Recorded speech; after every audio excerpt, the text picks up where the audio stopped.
Welcome in. Thanks for coming back. Welcome to the Premier Mindset by Premier Performance. I'm your host, Trem Mailer, LCSW, and this is episode 8. Any information you're looking for, you can find in the show notes. I also put these things on social media in various places, whether that be Instagram, Facebook, LinkedIn, all these different places, YouTube as well. So if you're looking for anything in particular, look in these places. A lot of stuff is posted in these various spots, and I'll try and make notes in the show notes if it is in other spots for you to go find too. If there are things you're looking for you can't find, let me know and I'll let you know where it is, and we'll go from there. Please feel free to leave a review, follow us, favorite us, subscribe to us. Just get logged in to make sure you get all the information you're looking for. We want to make sure it's available and accessible to everybody. And I want you guys to get the content as it comes out and get those notifications as they're getting released. So this is not a replacement for therapy. I just want to put this out there as a little disclaimer. If we need treatment, if we need to go get what we need to go get, let's go get it. This is purely educational. I'm just trying to spread awareness and help people understand themselves a little bit more, help give you guys a couple tips and tricks to just take into your life and see how it helps you out. So take it and do what you can with it, but if there's things you need, feel free to go get them. Don't be afraid of it. The services are out there for a reason and they do some awesome things. I make it a point to give you guys actionable tools to find success in your life, and it's all evidence-based. It's not just random things. These aren't things I'm just throwing at the wall. It's all researched in various ways, and I don't provide all of the research while I'm going through it. I just provide kind of the highlights. If you want more things, let me know. I can always post the full studies. I can post access to things. Whatever you're looking for, just let me know. I'd love to give it to you guys. And this is the thing with anything in general. If you have a question, something you want to get into deeper, something you want to talk through, let me know. We can always go and do that. I've had a lot of people reaching out, asking about specific things on their own.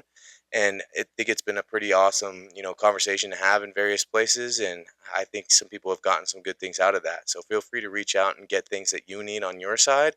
Don't be afraid to ask these questions, even if you got to do it anonymously. That's totally fine. If you do want to reach out, there's a couple ways you can do it. First way you can do it is by emailing me. You can email me at tmailer@premierperformancereno.com. My last name is spelled Mahler. You can text or call at 775-561-0056. We got the Instagram, Premier_Performance_Reno. We also got the Facebook page and the LinkedIn page, Premier Performance LLC for both of those. We have the TikTok, all that good stuff. So go check this stuff out, see what you get out of it, see what's helpful.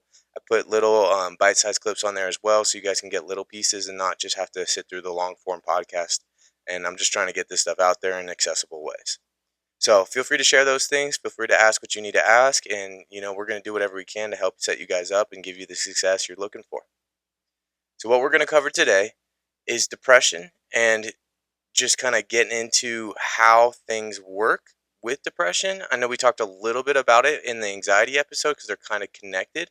But this one's going to be mainly focused on that concept of depression, what it looks like, what we can do about it, all these kind of things to just kind of help get us going and pull ourselves out of these holes that we can fall into sometimes. All right, let's get started. So the first thing we're going to start with, like we usually do, is our little brain activity, that brain teaser to just get things moving. This is something you can use by itself individually. It's usually connected back to the episode's topic. So this one's connected back to depression in a little bit of a way. I'll explain it a little bit as to how it's connected to depression, but as we get deeper into everything in this episode, you're going to see why I'm coming up with this idea too. There's not really a name for this, but the whole goal of this is we want to get our heart pumping. When we are sitting in, a deep sadness or that depression, or we just don't have the motivation, sometimes the best thing we can do is just get us moving. That can really help. That can set us up for success. That can get things going again, and all of a sudden things start feeling good. So the way we're going to do this is kind of a little exercise snack. There's a couple things you can do, and if you have a certain thing you want to do, feel free to implement it in this. I'm going to give you guys a couple just to try it out and see what you guys think. So first thing you can do is either squat in place or you could do both, or you could do one or the other. Do mountain climbers. So mountain climbers are those ones where we're putting our hands on the ground like we're doing a push-up, and then we're bringing our knees up, almost touching our elbows and just going back and forth, just getting that heart moving, getting ourselves sweating. It's pretty, fast movement type stuff. And then, like I said, the squats, just getting full squats, body weight squats, just doing those things. And you just want to really get those things going, really get moving. We want to do that for 5 minutes. So this isn't like an exercise routine, like we're getting a good workout in. This is just we're getting the energy input in to get our body moving, get those gears going again, and you might find you feel a whole lot better afterwards. If you can, the best way to do it is actually to dance. And this isn't just like kind of swaying back and forth by yourself. That's not what we're looking for. We want to actually get into the music, whatever you're listening to, and full on let it loose for like 5 minutes. I know it sounds kind of silly, but they've shown in research that the number one evidence based thing to help with depression through movement is actually dance.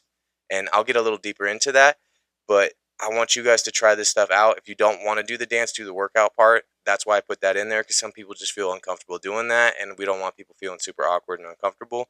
But give yourself a chance to try it out. You might like it. You never know. But the main thing is we just want to really get that heart pumping for about 5 minutes and see if that kind of breaks that hold enough to get started and get into the day and see what it brings you. So try it out, see what you think.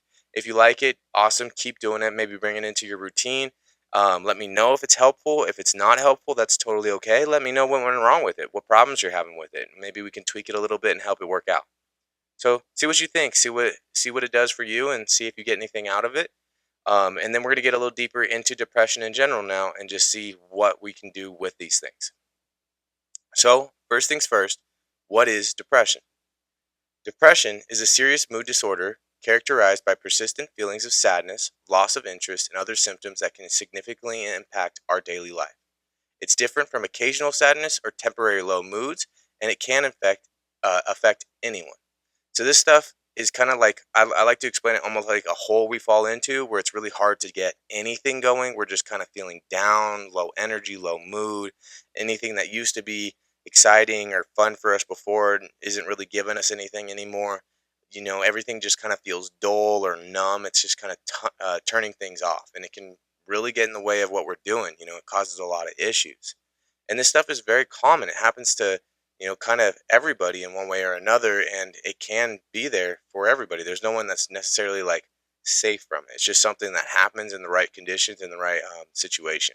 Jumping into some research about how many people have depression and just kind of the frequency of this, there's a few different studies that have come out looking into these numbers.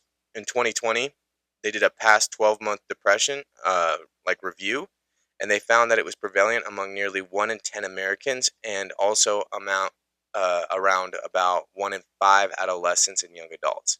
So it's about, within the last year, at that time in 2020, about 10% of adults had dealt with depression, and about 20% of adolescents and young adults had dealt with this as well. So it can cause issues, it can cause a lot of problems, and it can be pretty common. Almost three-quarters of adolescents experience depression or anxiety. This is another study that's coming out with this, and this is saying at any point. It's not saying just in the last year. And that's why that number is a little different from that 1 in 5. So it goes to show that this stuff does happen. It does happen pretty regularly, and there's a good chance that, young adults or adolescents that we know in our life are probably going to face depression or anxiety at some point in their life. There's a good chance of that. There's a better chance than not. That's not a bad thing. It's just we just need to use the right tools to help ourselves through it and not get stuck in it and not have it cause more problems, because when it does, it tends to, get stuck longer and, stay around longer, and that's not what we want. According to the National Institute of Mental Health, an estimated 21 million adults in the United States experienced major depressive episode in the past year. So again, that number, about that 1 in 10 level, comes out to about 21 million people. So that's a lot of people struggling with this stuff. If we're looking at the numbers kind of based by gender and also by age, about 10.3% of women, 6.2% of men, and 18.6% of young adults, which is ages 18 to 25, have dealt with this. So that's a pretty big number in terms of the last year. Not talking about lifetime or forever. It's just saying in the last year, looking at these numbers, that's where this stuff is at. But we also got to keep in mind that these aren't always super accurate, and they're typically on the lower side.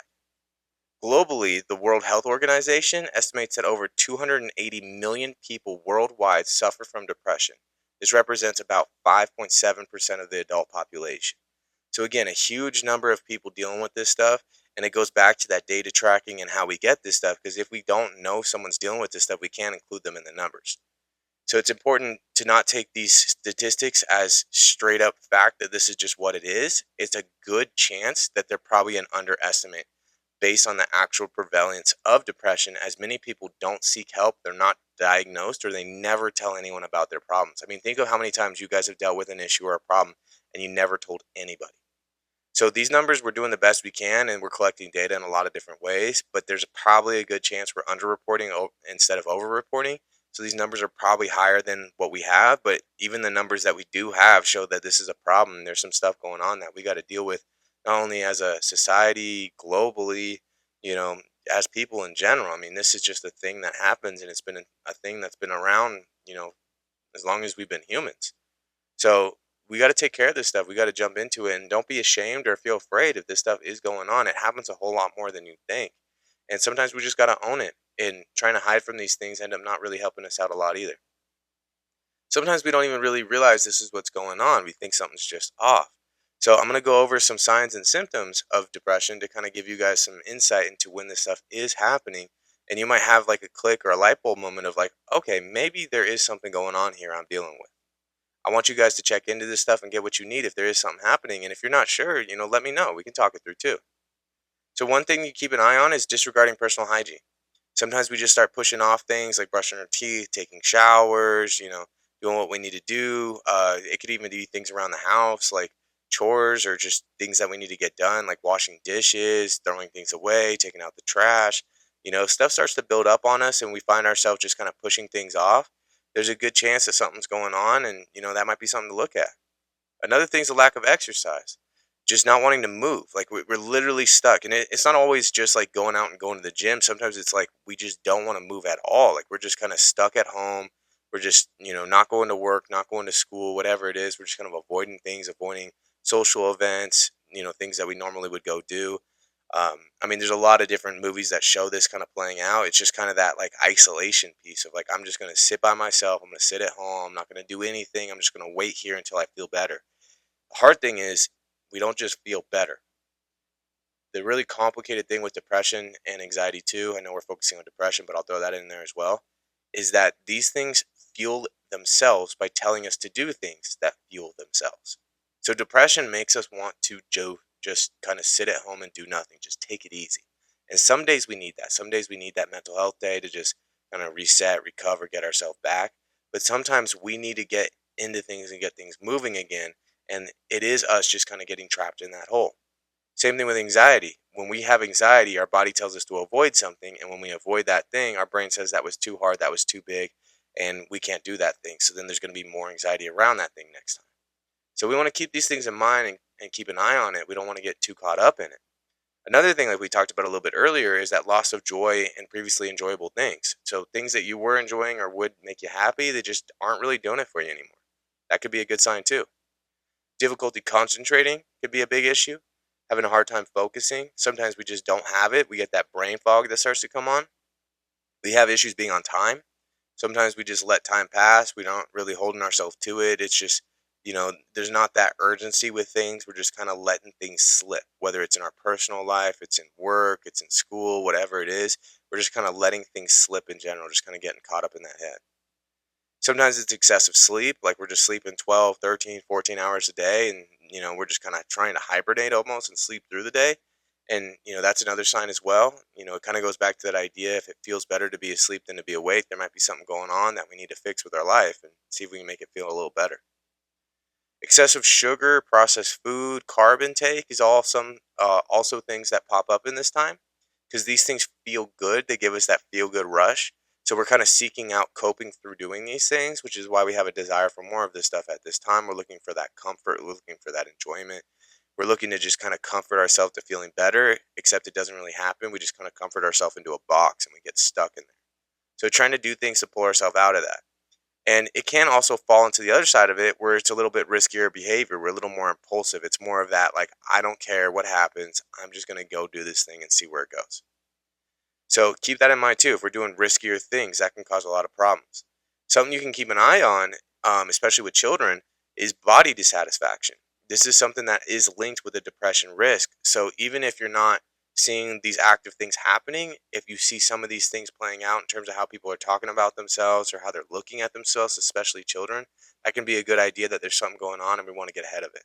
If we let these things sit for too long, they end up just getting harder to deal with. That's why we want to get ahead of it. So there's a lot of issues that stem from depression if it is going on. I'm going to go in through some research about those issues that stem from depression so you guys get an idea of what these things can do and why we want to take care of it. Because if we let it just sit there and do its thing, it makes life really hard and creates a lot of problems. And these issues aren't, things to take lightly. I mean, it can ruin people's lives sometimes. And I don't want that for you guys. That's why, again, I'm putting all this stuff out there. So make sure to take advantage of it. Youth depression is tied to higher risk of diseases and premature death. So there's a chance that this stuff can cause more issues. This is why we got to look out for this stuff because our immune system's reacting to these things as well. And they have shown in research that people can die earlier from having these things going on. And we want to keep an eye on it, especially if it's happening in that youth period. If you randomly select a child from the sample, there's a 70% chance that their depression symptoms were worse during the lockdowns than before the pandemic. We all went through the lockdowns in the pandemic, and I still have clients that come in to this day that say it all started with the lockdowns. And however you feel about the lockdowns in the pandemic, that's fine, but we got to keep in mind what these things did to people and how they impacted people mentally. And there is a chance that things that were going on before got a whole lot worse during that time. And maybe we haven't gotten back to dealing with it. We've kind of just learned to push through and ignore things and just kind of keep going.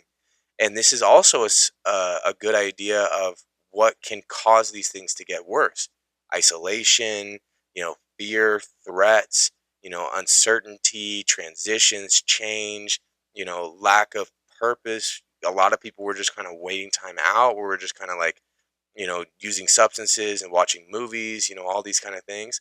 So it can make things a lot worse, and we got to keep that in mind and, kind of check in with how we were before and, after going through that period of time, because it was a big impactful thing that hit on all of us in a lot of different ways. Poor sleep can also lead to depression in adolescence. So that's another big piece. If we are having the self-care piece fall apart a little bit, we're a little more vulnerable. Things just hit harder and they cause more problems. So we want to keep that in mind and try and get that stuff feeling good too. And that goes to the other side of self-care with like eating. There's a link between dietary fiber and depression, partially explained by that gut-brain interaction. We talked a little bit about that with anxiety and how that gut brain connection has been really helpful in building people up and giving them things to manage this stuff. It hits pretty similar with depression too.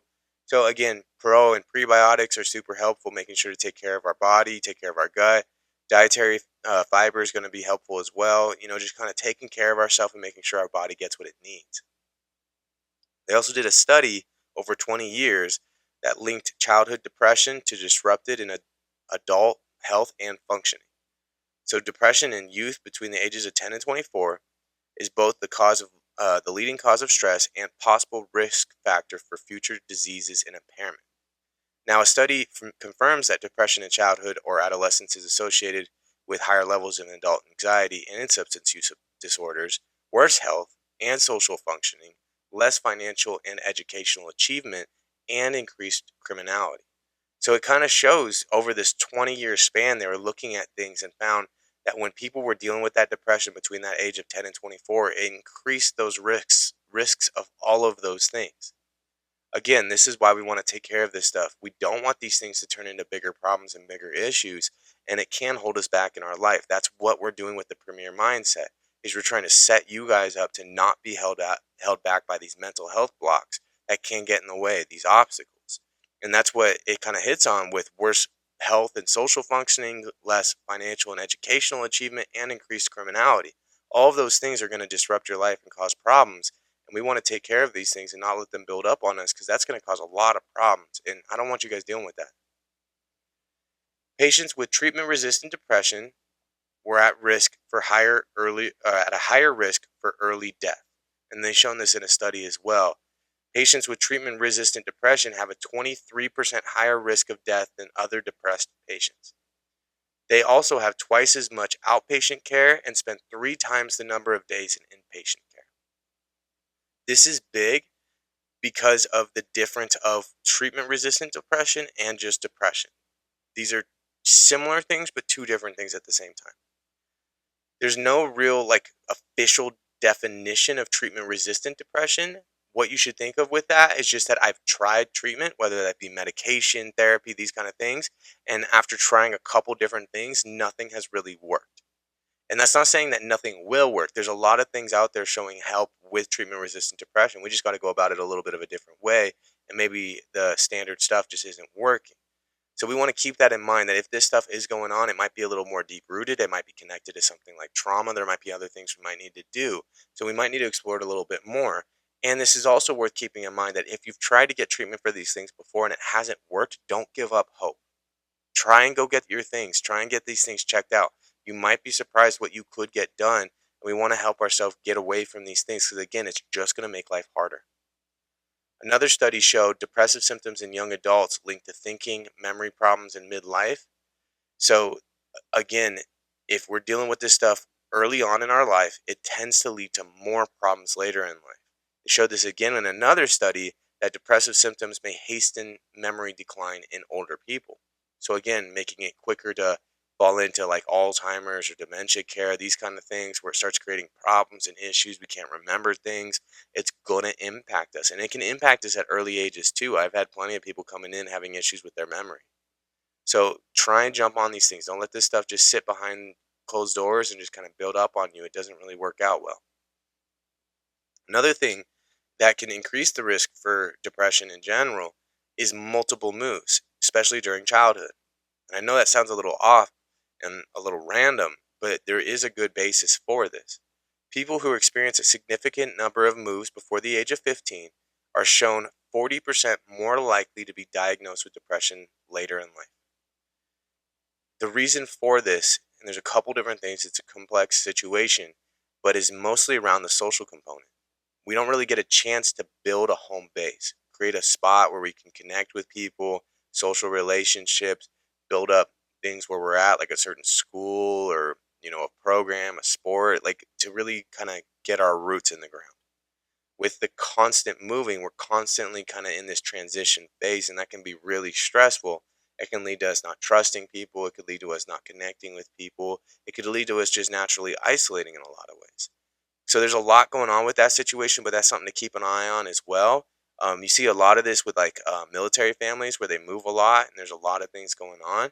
And it's not a bad thing. We just want to be aware of it and we want to manage it and not let it build up. Again, we don't want to just keep it in the dark closet and hopefully nothing happens from it. We want to take care of it. So getting a little more specific with it, children who move once between the ages of 10 to 15 are 41% more likely to be diagnosed with depression than those who don't move. So that 10 to 15 is a huge range with creating connections and building up your own life and your own self-sufficiency. So getting that kind of ripped out and starting over can be really intense. If a child moves twice or more between the ages of 10 to 15, the risk rises to about 61%. So it can get pretty high pretty quickly. And I mean, it's already more than a coin flip. We want to make sure to take care of this stuff and make sure to check in on it. And sometimes people just say they're fine. Sometimes they are. Sometimes it's because they just don't know how to really talk about these things. So that's where kind of normalizing this stuff and having these conversations and checking in on these things can be a really positive thing because a lot of people will hide from this stuff and that does create its own set of problems. This is a stronger effect than growing up in a deprived neighborhood. So even if we do have a situation that's not super good for us, like a neighborhood or a living situation that's not working out super great, staying in the same spot has shown to be less impactful than moving, even if the situations are better. So again, we just need people. We need our tribe. We need our connections, our roots. And it's not so much like how much do we have, it's just making sure we have those things. And if that stuff is always on the move, it gets pretty intense and it can cause a lot of problems. There's a study from HKU that shows ruminating about being lonely is more closely linked to depression than actual loneliness. So this is important to keep in mind. It's not so much how often am I not doing things with other people, because sometimes we just do things by ourselves. That's just how we work. We're kind of like lone wolves in some ways. And that's not a bad thing. We got to keep in mind that when you get stuck thinking about being lonely all the time, that's going to cause these things to get worse than actually just being alone. So keep that in mind. Even if you are seeing people, if you get stuck on those ideas, it can cause issues. It can cause problems. We want to make sure to take care of this stuff in a beneficial way and not let it build up on us in these really difficult ways that it can. Now, what to do if you are depressed? There are a lot of things we can do. We want to check these things out and see what's working for us. We can do the self care. We've talked about that a lot. Taking care of the body, whether we're getting sleep, exercise, spending time with people, doing fun things, enjoying yourself, just kind of building up that armor so we feel like we can handle things. That can help in a lot of ways. Another thing we can do is just get therapy. We've gone over different therapy methods. There's a lot out there. There's a lot of great therapists out there. You want to make sure to go get what you need. Let's go connect with people. Let's go get these things. Don't hold these things off and wait for them to become problems. Another big one is getting moving, that exercise. Like I said, this stuff has been really helpful at pulling ourselves out of it. They've shown movement based things to be one of the best, most treatment effective things we can do for depression. They've even shown in certain studies that it can be just as effective, if not more effective, than antidepressants by themselves. So get moving, get your body going. And I know it's frustrating when we're going through something, we're in the middle of it, and people say just go exercise, go work out, go feel better. I know it sounds really invalidating, and it sounds like they're not listening to the problem, but sometimes that is actually the truth. Let's get that body moving. Let's get these things working, get those gears moving again, because sometimes they just get stuck. And then from there, let's deal with the problem. Let's figure out what's going on. But if we're sitting in that depression hole, trying to get out of it and do the work by just fixing the problem is going to be really hard. Let's try and pull ourselves out of it first, give ourselves that motivation, give ourselves some momentum, and then get into the problem solving and see if we can take care of it. It's probably going to go a lot better. Let's also lean on support systems. We're social animals at the core of us. That's who we are. And, what we just talked about shows that isolating and not connecting with people makes it worse. So if we do the opposite, it's going to make it easier. Let's lean on people. Let's connect with people. Let's talk about what's going on. And if you feel like there's no one there for that stuff, that could be an also a positive way of getting, therapy going and getting that connection through that. And they have a lot of programs connected to peer support as well, because it can be really helpful just to have someone there with us. That's what you see in a lot of these communities like AA or NA and everything else. Another thing is focusing on purpose or finding next steps in life. If we feel like we're working towards something and building something, creating something, it can build us up. It can help us feel better. It can help us feel like we are working towards something and things are getting better. If we feel like we're doing nothing, we kind of get stuck in that like existential dread of like, what are we doing with our lives? What are we going to do from here? We just feel stuck. It kind of beats us up. So we want to get things moving. We want to be working on that purpose and that passion and just moving forward in some way or another. And if you're not sure what those things are, there's a lot of ways to figure that out. And we can get more into that. In one of our past episodes, we talked about our brain teaser activity of Ikigai and how we can help ourselves find that purpose or passion. So explore it through that way, and there's a lot of other ways as well. But just see what you can find and see what you can work towards. There's no wrong answer. We just want to do some things that can help us. So now let's get into some treatment modalities. We're going to talk about some short-term treatment, and then we're going to get into some long-term treatment as well. So we'll start first with the short-term treatment. These are just some things that we can do in the short term that help us just feeling a little better. They may not fix it all together, but they can at least pull us through the days and make some weeks a little easier. First thing is hyperthermic baths. That is immersion in very hot water.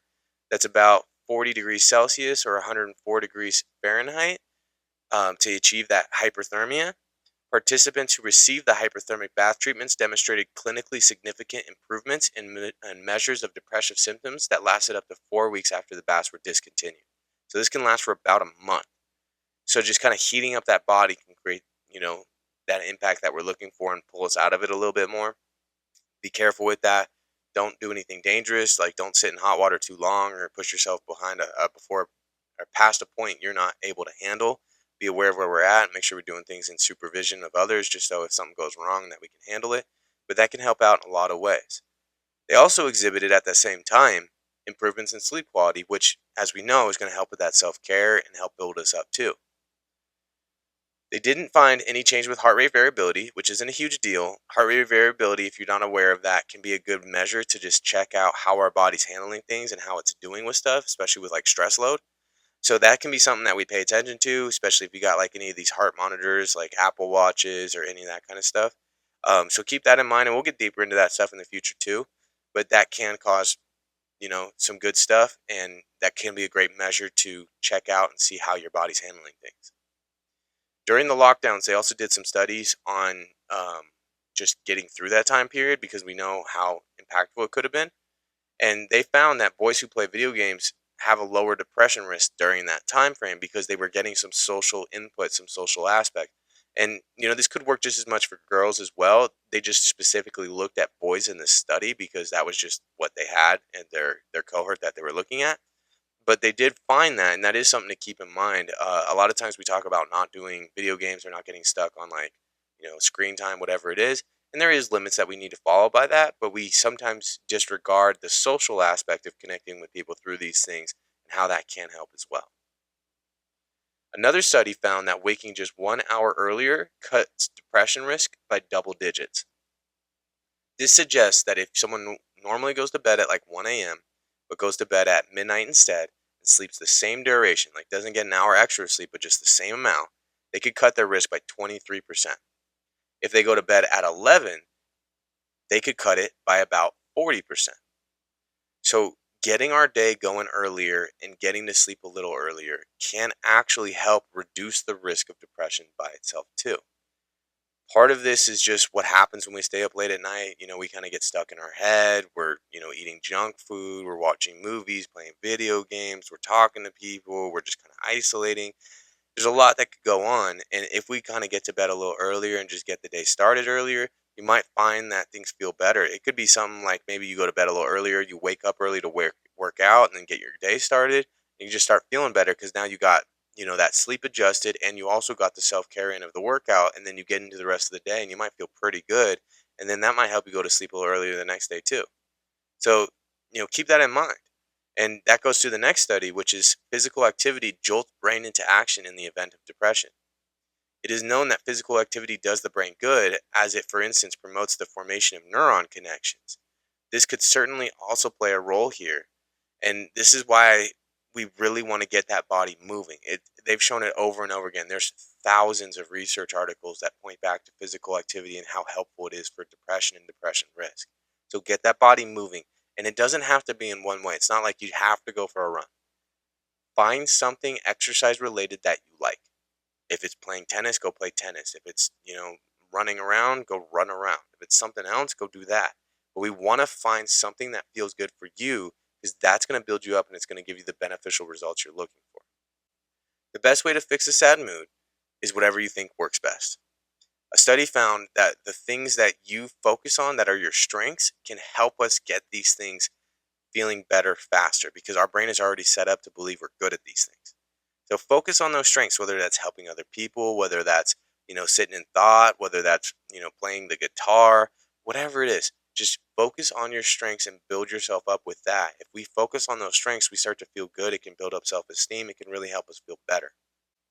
Mindfulness-based cognitive therapy benefits people with depression through promoting self-kindness. So that's kind of a therapy-based thing, but it goes back to that mindfulness that we've talked about before, of just being in that present moment. And when we find that mindfulness, we often find that we can be kinder to ourselves and give ourselves a break for the struggles that we're having or what we might be going through. We also see this with doing kind things to others. Performing acts of kindness may help when we're feeling depressed. That's what another study had shown. So doing other things for other people, getting out of our own world, getting out of our own struggles, and helping people with the things they got going on could really help too. That could be just like baking cookies and giving some to your neighbor. Whatever you want to do, just try and help some other people out. Get out of your own world. Don't do it all the time, but it can be a nice break and it can help us feel better. Support from others in stressful times can ease impact of genetic depression risk, a study suggests. So this goes back to, we do have a genetic risk to things. If it's in our family, there is a risk that we may get it too. But with genes, the way I like to think of it is the genetics load the gun and the environment pulls the trigger. And this is kind of what this study is mirroring, is that we could be set up for these things, but if we lean on others and get that support from people in that environment, it can ease that impact of that genetic risk and give us that lower likelihood of running into this stuff. So make sure to take advantage of your environment and set up a situation for you that's really going to help. And sometimes that's a lot of the work that I do in my sessions, is just helping people get into a situation that works better for their life, because they just feel better and then things go better. There's new evidence showing immune system cells in the gut are linked to stress-induced depression. So again, that self-care, making sure to get those pre and probiotics, taking care of that gut, making sure our body gets what it needs. so it can take care of these things. Because if we don't, it can build up on us, cause some problems. For adolescents who may get stuck in negative thought spirals, refocusing on mental imagery is a more effective distraction than verbal thoughts. So that's going back to that kind of calm place, or you know, like a peaceful place in our mind where it feels like everything's okay. If we can close our eyes and visualize some things, go through that mental imagery, it can help us out instead of just saying things like, "Oh, I'm okay," or "People love me," these kind of things. Because those, affirmations can be good, they can help us out, but sometimes just focusing on imagery can help more, especially if we're prone to those negative thought spirals. So don't be afraid to focus on that not the negative, the mental imagery, and see if that's helpful for you. You might find that it really is. Hobbies link to lower depression risk around or among older people as well. So this goes back to having like a purpose or a passion, having something you're working on. If we're just sitting there passing time, there's a chance we can fall into these depression holes. We want to give ourselves stuff to do. So even if you have free time, you could be the richest person in the world and you can do whatever you want. Make sure you're doing things. If you're just sitting there watching TV and hanging out, it's going to creep up on you and it might get you when you're not expecting it. So make sure you get yourself busy, get yourself doing things. And this is really important, with our retired population. Because if we just retire and then just sit and do a lot of nothing, we can see declines happen pretty quickly too. And there's a lot of research on that as well. So make sure people stay busy. Make sure we get hobbies, we get things we like to do, and keep exploring things, keep living our life. Going back to the heat piece of things that we talked about with those hyperthermic baths, heated yoga can reduce the depression symptoms, according to a recent clinical trial. So just kind of helping pull ourselves through these things, and they found that just from once a week that it may provide benefits. So this doesn't even have to be something we do every day. It's just kind of getting into a good routine and doing it as we need to do it and seeing where it leads us. If we are depressed, scents may help. Smelling a familiar scent can help can help depressed individuals recall specific autobiographical memories and potentially assist in their recovery. We get those nostalgia smells. Sometimes they feel really good. They bring back a memory that puts a smile on our face. And they have shown some impact with scents as being a helpful thing. Scents can also be connected to trauma. Be aware of that. It can be a trigger. But if not, everything's okay. Make sure we can do what we can with it. A poor quality diet makes our brain sad. Eating a poor quality diet might lead to brain changes that are associated with depression and anxiety. So again, make sure we're eating good things, taking care of the body, doing the self-care. It keeps coming up. I know it can be annoying hearing about the same things over and over again, but the reason they keep coming up is I really want to hammer on the point that this stuff does work and there's a lot of research behind it. So don't be afraid to adjust these things and see how you feel. Sometimes we just got to give ourselves that push. Going back to mindfulness, just 10 minutes of mindfulness daily boosts well being and fights depression. So even if you just sit for 10 minutes and let yourself be in that moment, whether it's having your coffee, whether it's listening to some song, or maybe listening to this podcast, whatever it is, just sitting in that mindfulness for 10 minutes can really boost us up. So build that muscle, work on these things, see where that leads you. You might be surprised at how far it goes. Now let's jump into some long term treatment. So these are some things that we can do that can go a little bit further. Some of these things are like almost in between, where they're not quite long term, but they're not quite short term too. So I kind of put them in here and just see if they're helpful. Some of the talk is about meds, some of it's about other therapies and other techniques we can use.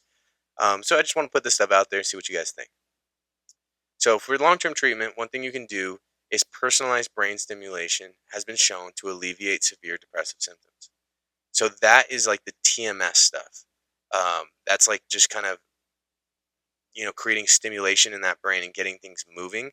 That could be through a little bit of electricity. I know that's scary with how it has been shown in the past, but we're a lot better with how we do it now, and we can direct it to very specific parts of the brain, not just shocking the whole brain.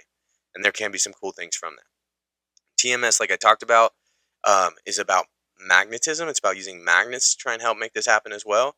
Um, so that can be a really great one. And there's some more and more of these clinics coming out every day because there's more research on this stuff constantly coming out. So this has been helpful, and they've shown these things with treatment-resistant depression too.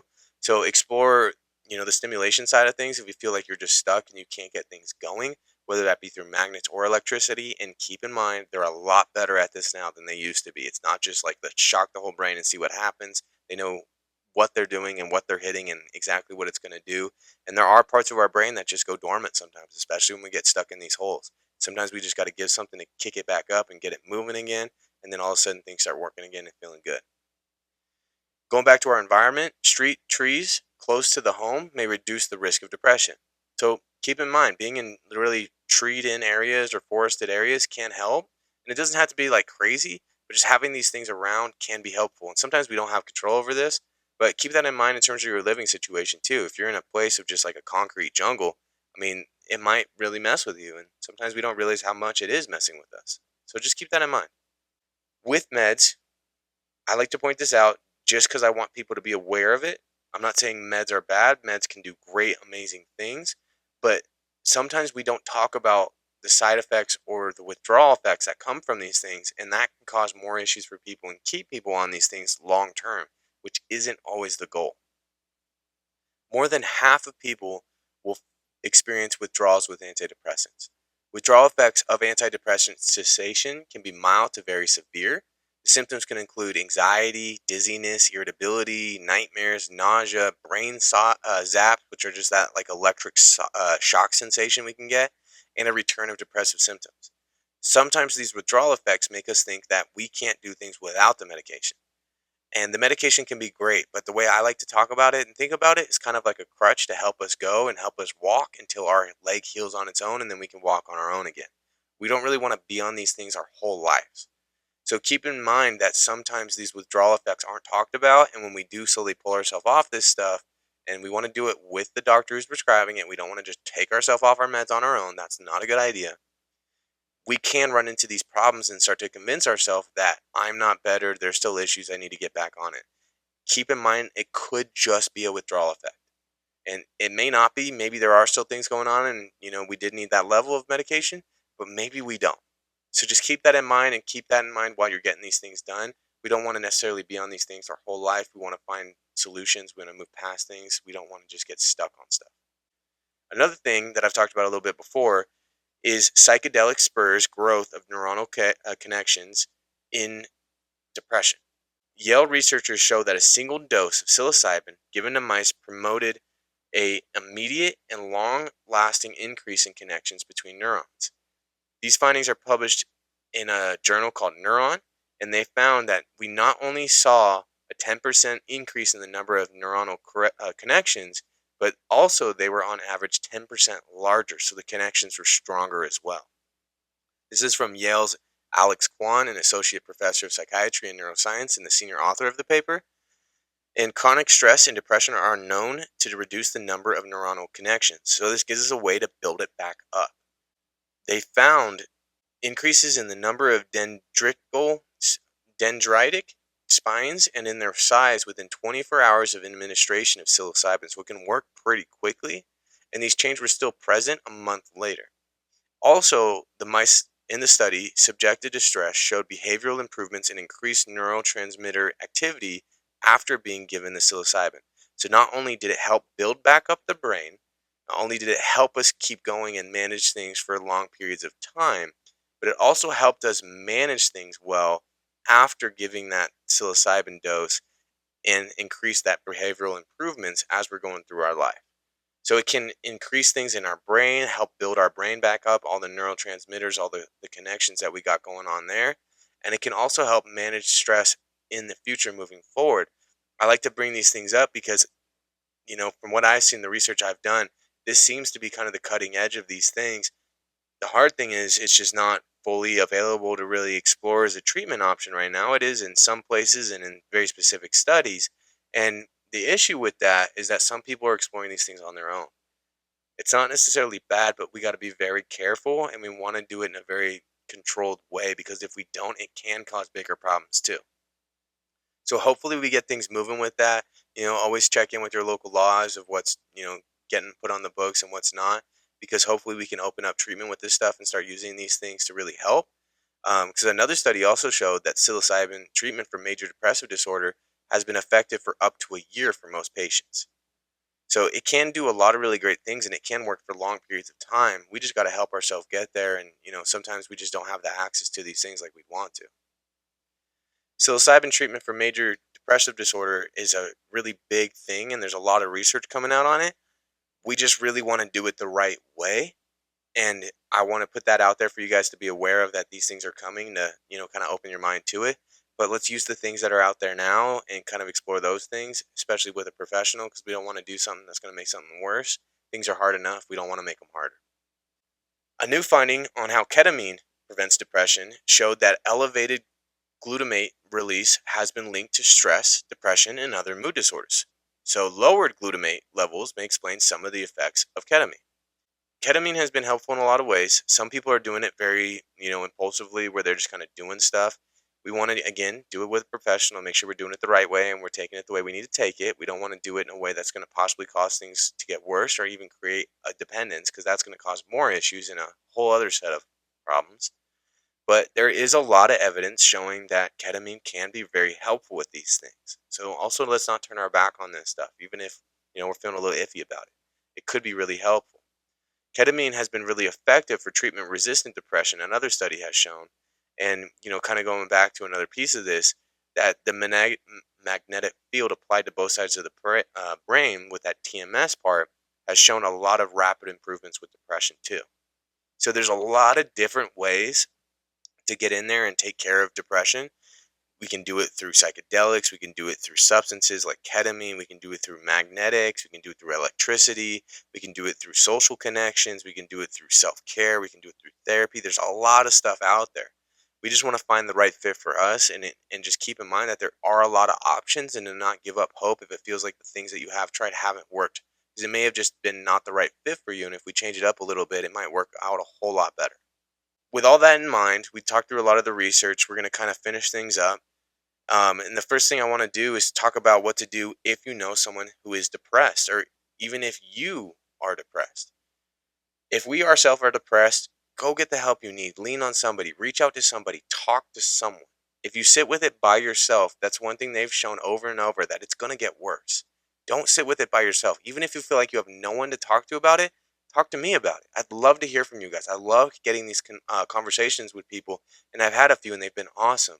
So please reach out and let me know if these things are going on and you feel like you have no one to talk to. I want to be a resource for you guys. The hard thing is I can't be a resource if you guys don't want to use it. So feel free to reach out and let me know. You might be surprised at what's available.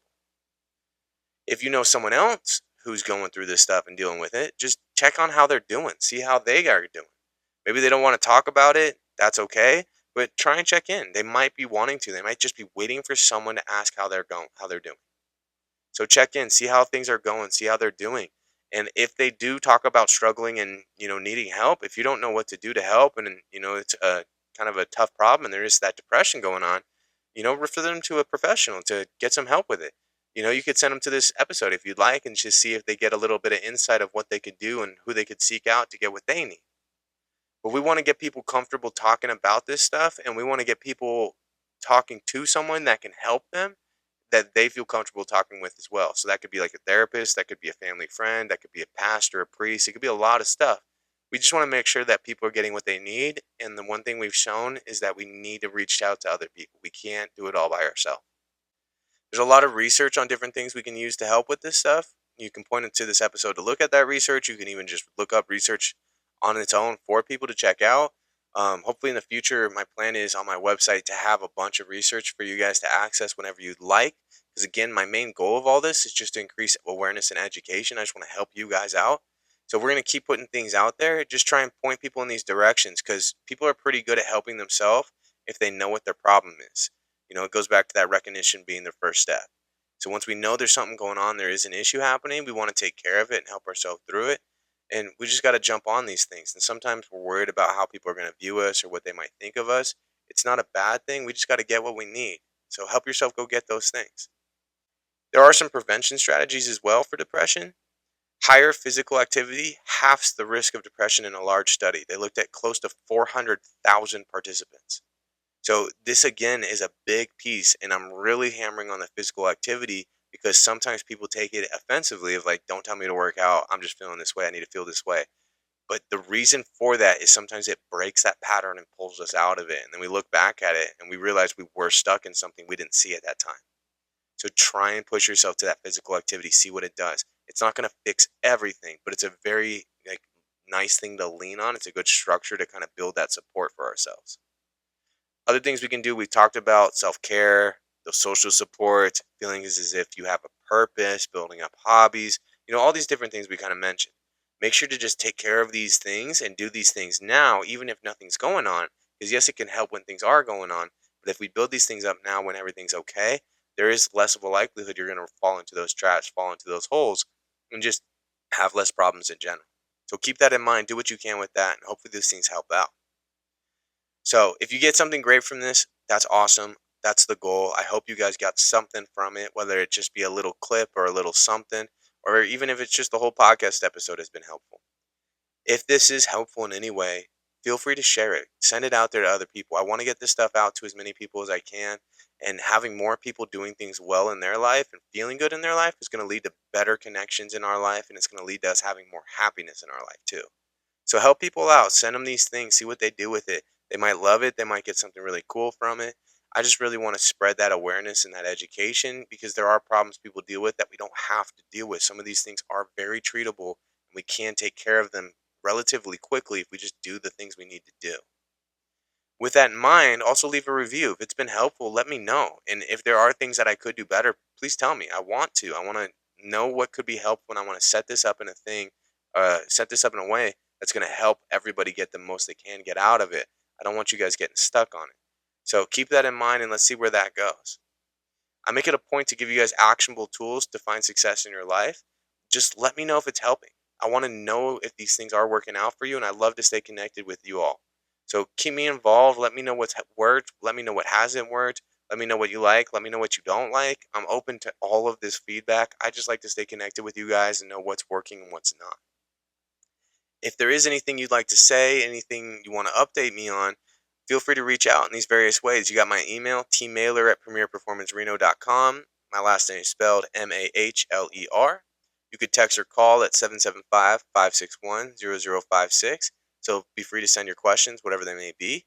You can check out the social media pages. We got Instagram, Premier_Performance_Reno. We got the Facebook page, the LinkedIn page, Premier Performance LLC.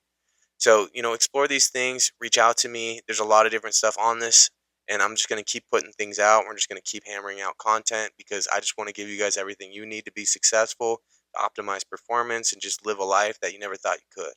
So put yourself in these positions for success. I know it can be scary, but you might be surprised at how well it can go. So there are some things we can get into. If you want some more on this stuff, there's a book out there called Feeling Good, The New Mood Therapy by David D. Burns. And this is a good book kind of on that idea of depression and what we can do to kind of pull ourselves out of it and help ourselves with it. And there's some really actionable tools in that as well. A lot of people have gotten some good things from it. So feel free to explore that if you want to get deeper into these things. And if there's certain parts of this you want me to get deeper into in future episodes, just let me know. I'd love to get deeper into it and we'll figure out what we can do with it. With that in mind, next week we're going to get into a couple different topics such as gratitude, perspective, like how we're looking at life, and also suicidal ideation. I think all of these are going to work really well together in a conversation, just kind of getting that stuff out there and just kind of normalizing where we're at and what we're feeling and that these things aren't bad. There's just certain things we got to do to set ourselves up to manage them, and then we go from there. So explore these things, try these things out, put these things into action, see what works, see what doesn't, and just keep adding these tools to your toolbox. And if there's certain things that don't make sense, go back to other videos and check them out. You might have answers there you didn't realize were there. And if you have a question that you feel like you can't find or you just want to throw my way, just reach out to me. I'd love to help out however I can. And if you just want to send a success story, let's do that too. Whatever works. Go do the best you can. Go live your life. Go have some fun. That's the most important part. Optimize that performance, reach those heights you never thought you could reach. And if I can do anything else to help you, just let me know because that's what I want to do. That's what I'm here to do. Otherwise, I hope you have a good one, and I'll see you guys soon. See you next week.